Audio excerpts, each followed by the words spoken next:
going on, Neff? What's happening? Man, chilling, man. We got us a good weekend of college football to start out, man. We're gonna let's just look at the games here that we got coming up. We got of course, the big game that everybody know coming up, the Georgia Clemson game. Is probably one of the most important games coming up during the college football year. You got Alabama, Miami. I mean, I know some Miami fans, especially my brother, hoping that De'Aaron King can be all he's supposed to be down there.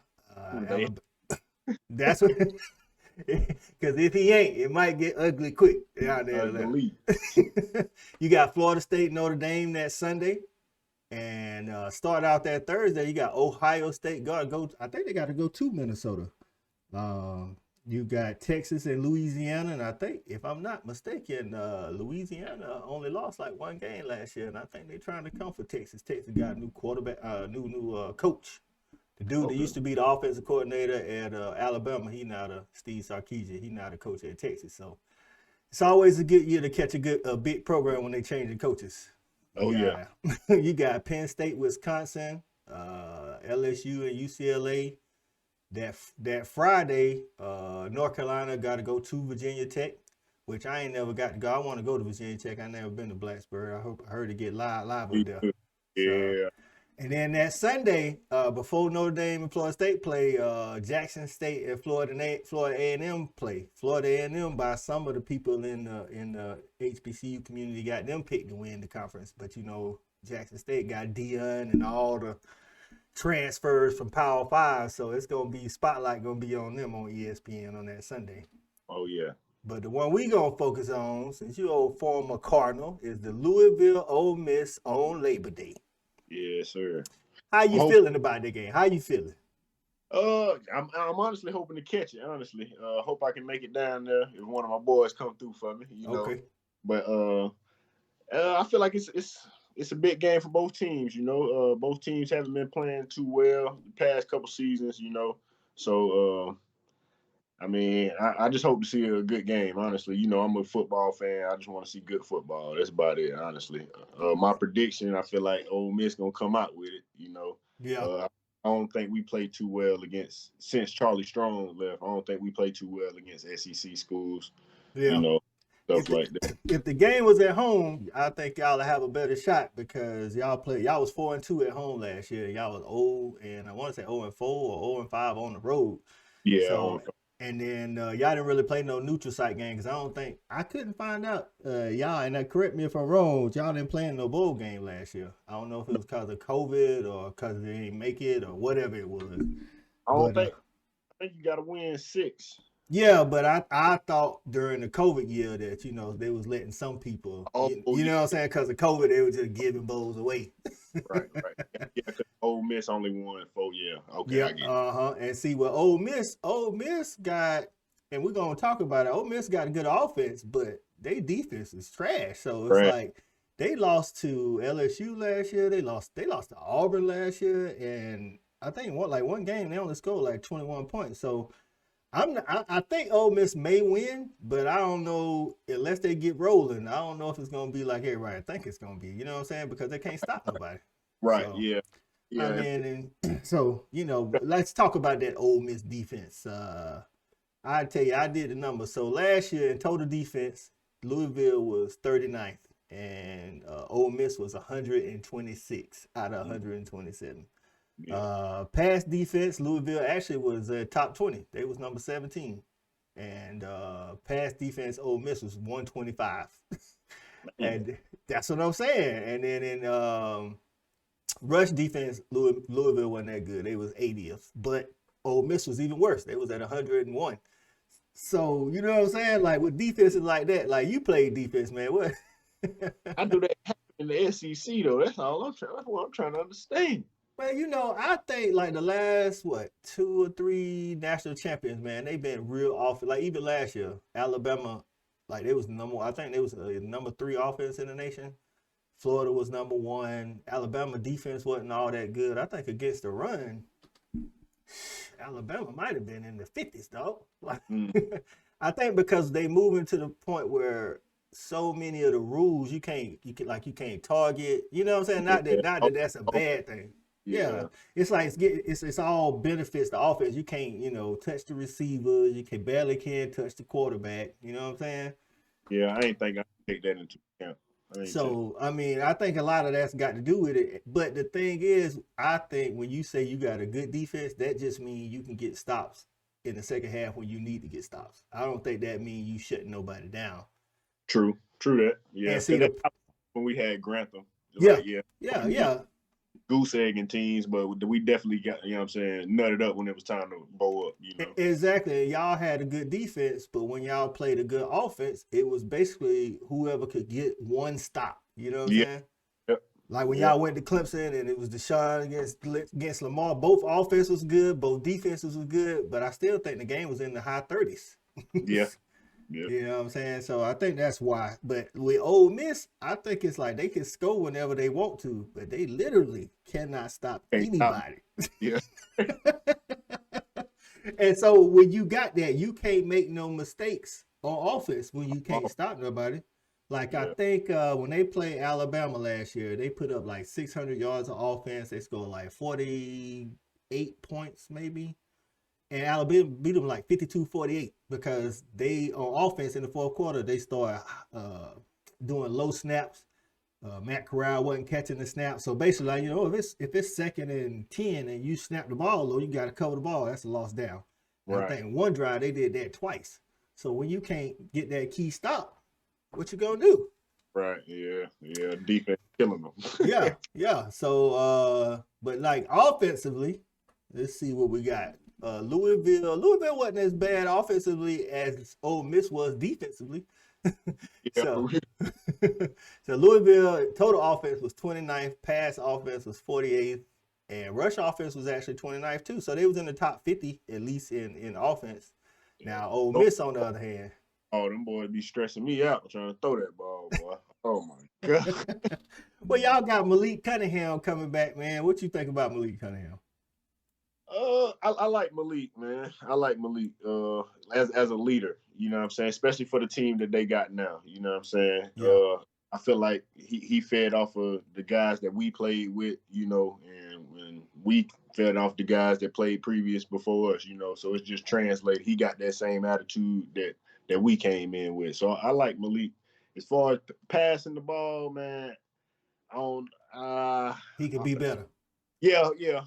He could be better. For sure. I just feel like the arm strength ain't really just all the way there, Yeah. So, but other than that, I agree with his decision sometimes. Well, see, I think in like a Malik Cunningham instance, he gotta not try to be something that he ain't. You know what I'm saying? Like, don't go out there trying to be Tom Brady. You're not about to sit in the pocket and pick nobody apart. True. That's not happening.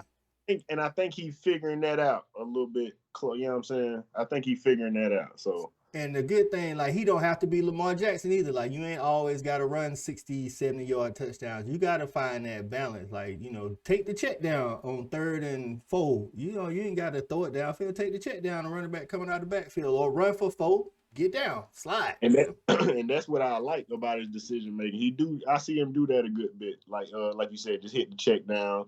He always keying his tight end. That's one of his top guys. So I kind of like that. It's more the safer option, you know what I'm saying, rather than going the gutsy call. So I kind of like that. But sometimes he might be a little too safe. Sometimes you might got to take that every now and then. So I feel like when you're not that accurate, kind of like, he ain't like I say, he ain't going to pick you apart. The tight end should be his best friend. The running back should be his best friend. And every now and then he can chuck it downfield. Right. I feel like that's why, what's my man's name? Atwell. He a little bit closer to the, the quarterback. So, he had him. So we're going to see who fill in for him. Yeah. I ain't really heard about nobody or anything like that. So, y'all had some, y'all definitely got 17. When I looked it up, man, y'all had 17 returning players who started at least one game. So that's good because game experience is always helpful. For sure. The place, now that we're going to talk about Ole Miss offense, I think that's going to be the problem because Ole Miss, everybody know Ole Miss got offense. They got the number 3 total offense. Pass offense was 7th. Rush offense was 26th. And y'all got a lot of people that come back on defense, except for in the secondary. Secondary only returned one starter, and that's that dude, Catrell Clark, I think that's how you say his name. Yeah. Y'all lost 2 guys to the NFL, and then the rest of them graduated. But y'all got like 3 other dudes that's got playing time. But when y'all get out there against the Ole Miss, Lane Kiffin is a good offensive coordinator. Like when you was playing, I'm trying to think of somebody that might have been pass happy that y'all played. But how would Grantham have handled that when y'all play a team that passed like 80% of the time? I feel like it'll be more. It's gonna be more like traps. Like he gonna run a lot of traps. Like try to bait the quarterback into thinking this open, and you know what I'm saying, when it's really not. You know, so I'm trying to think of a team too. Really, like because you said, I think the bet that honestly I think Clemson might have thrown the most on y'all. they was like 50-50 though. Like, yeah, they stay balanced. Yeah. And so between them, maybe Florida State went, but the early, like my freshman year and stuff, maybe. Yeah. I was about to say, up until they couldn't block for old buddy, his junior year. I forget what that guy's name was. Yeah, Francois. Yeah, Francois. Francois came in as a good quarterback, man, and I think he got hit so much it messed with his mental. He takes a lick. I told what Grantham say, boy, go and wear him out now. Yeah. All the coordinators believe that. And see, I'm thinking that's what y'all gonna have to do to Ole Miss. Like y'all gonna have to get to Matt Corral, because Matt Corral is one of the better quarterbacks in the country. So if you don't get to him, yeah. So that's the thing. I don't know. I say I had to take a look at see what y'all defensive line look like, because I don't think Ole Miss offensive line, they just kind of like middle of the road. I don't think they like considered like, you know what I'm saying, the elite. But I was trying to find a little bit more info on. I haven't seen much about the D line either. Like any like transfer guys or anybody that's coming in is supposed to be big name or anything like that. Yeah, so like on their offense, they got they actually returned a little bit more. They returned 10 defensive starters. They lost Elijah Moore. That was their number 1 wide receiver. He got drafted. But they do bring that running back, Jerrion Ely, who actually they split him out sometimes, and he kind of like a James Cook, like, you know, like them running backs who can play a little slot too. So, and then they offensive line, like I say, they ain't never world beaters, but they do return a lot of experience. Like all but one of their linemen started last year. So, I mean, it's shaping up like Ole Miss got the advantage, but it's the first game of the season. Yeah. Both teams. Yep, both teams been prepping for each other for like 8 months now. So I mean, that's even better than prepping for somebody for a bowl game. So it's like it's gonna be, like I say, you could get out there and somebody could have the jitters. You just don't know, man. I hope it don't get ugly for you, dog. That's all. I want to see a good game. That's all I pray for. Anytime I click on some football, that's all I pray for. Just a good game. Just a good game, man. I ain't never biased. I just want to see a good game. Unless I got my money on the line, then I got to think differently. So what you thinking Louisville can do this season in the ACC, man? You thinking they're going to get 6-6 or better and get to a bowl game, or what you thinking? Going off of last year, man, I honestly, I don't see it. I don't see us going 6-6. If we do, man, hey, them boys done played their heart out. That's how. I just don't see us getting too many recruits, man. You know what I'm saying? Yeah. I just don't see it happening. I think that's a big problem, and you know, you can coach as good as you want to coach, but if you ain't got the you can do the X's and O's, but if you ain't got the Jimmys and Joes, you know what I'm saying? That's a problem.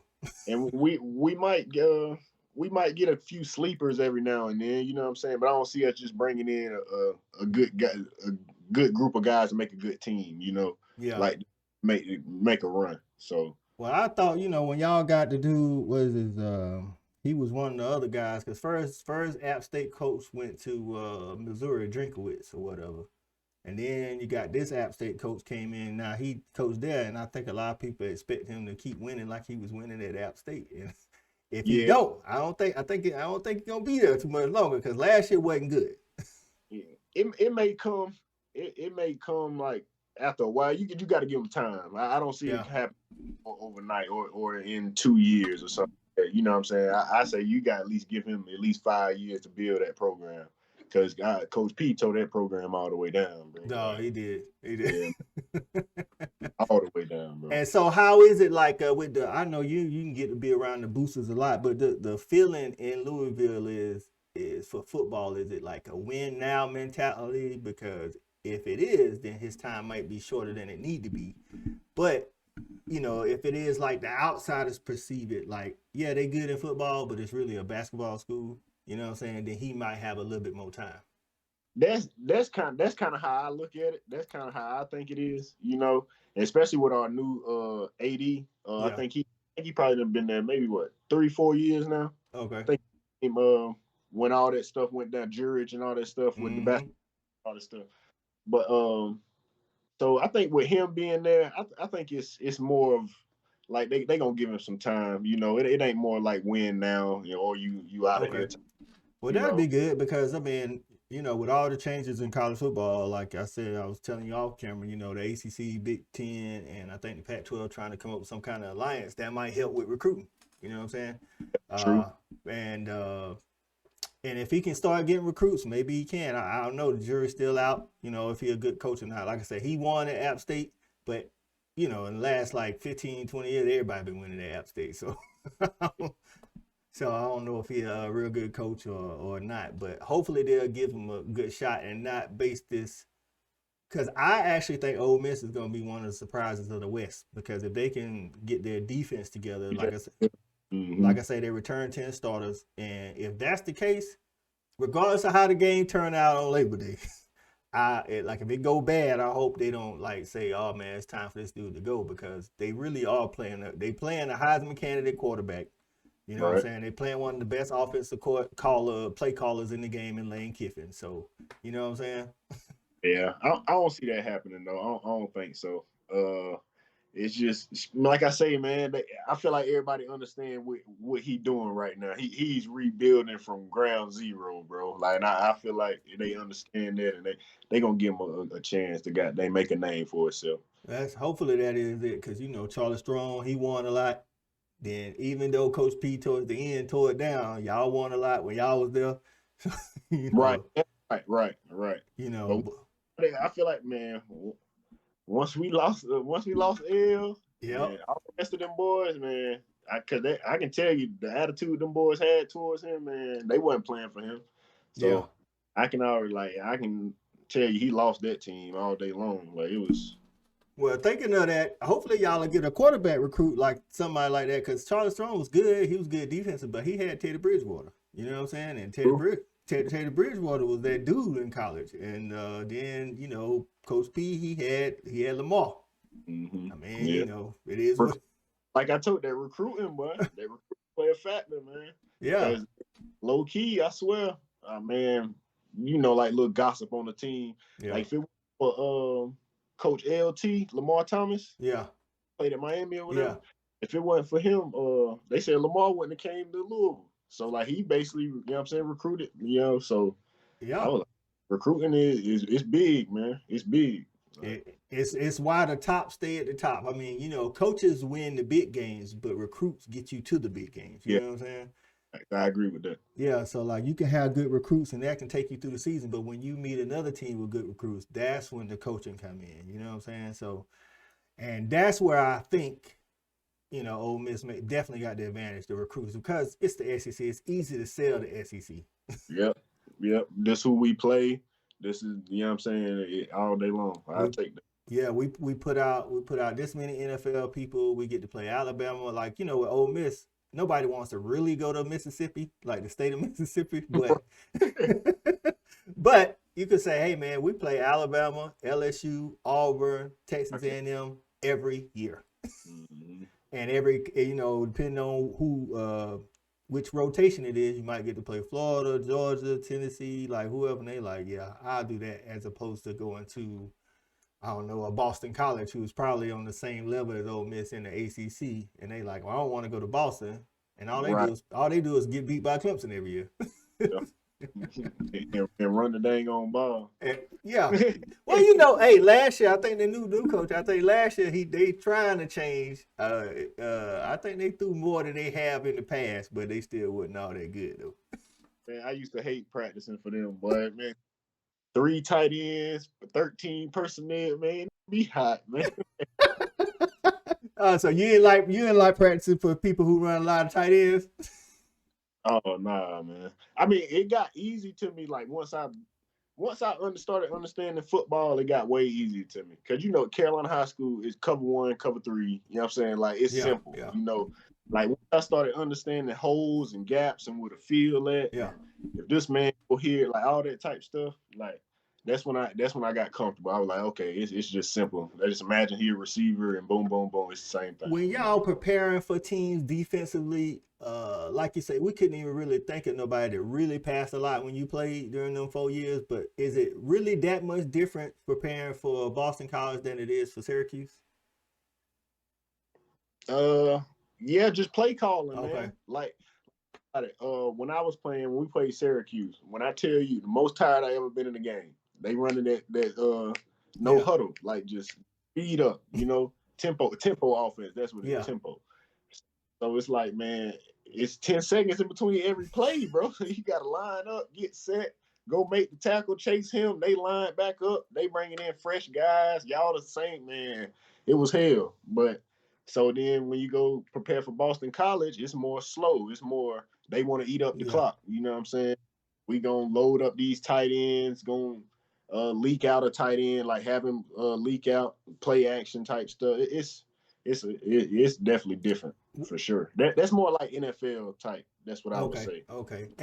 And then like, do y'all like prepare for a specific guy, or do like, let's say, for instance, Georgia playing Clemson. Of course, Justin Ross is the guy that everybody knows. Is there like special coverages for a guy like that, or is it just like, hey, be aware where he at on the field at all times? You know what I'm saying? You may bracket him or something. So like you may have the corner playing outside leverage, and then the safety just in the inside just keying him. Like so, if he break inside hard, the safety gonna down. Like say if he run a dig, safety gonna come down, take the dig, corner replace the safety or something like that. We might try to keep him like in a little bracket, in a little bubble. So it's like man underneath with cover 2 on top. And it's like you say, play outside leverage, and then just trying to force them inside. Yeah, try to force them to your hip. I got you. Okay, that's I know about that. It's like trapping in basketball, force them to the baseline. Yeah, pretty much, man. Pretty much. So, well, that's good, man. A lot of the defensive stuff, I be looking, man. I'm like, sometimes I just don't understand why the calls be like they be. You know what I'm saying? Like, I'm a fan. I want to blitz every play. I want pressure to be on the quarterback. I agree with that. I feel like this, man. Especially if you go man to man. I don't understand why you ain't blitzing if you go man to man. Like, facts. And that's how I can tell you a Georgia fan, because that's that Grantham mentality, right? I'm trying to blitz every play, man. And even if you ain't blitzing, man, you have got to be. And like if you are blitzing, I know there's ways you can blitz out of a zone, but just breaking it down to a fan level, if I'm trying to get after the quarterback, I need to hold the receivers up on the line. I don't understand when you blitz and you're not in press man coverage, because if you blitz and the receiver can get a free release off the line, it's kind of like good quarterbacks don't really care about your blitz. Yeah, or it might be like a trap situation, like what I was telling you earlier. Something like that, like we baiting him up, like he think this side open, but everybody finna rotate to that side, so this corner gotta play off. Yeah, so, it might be like that. Or something. It just depends on you. It just depends. Yeah, we appreciate you coming on up in the Fan Addict, man, spilling some knowledge on us. Hopefully it'll go better for your Louisville Cardinals than you think it's going to go. So we'll see. I ain't going to put no money on them, I'll tell you that. For everybody out there in YouTube land, don't forget to comment, like, and subscribe for Zach and the Louisville Cardinals. This Coach I, and we are out.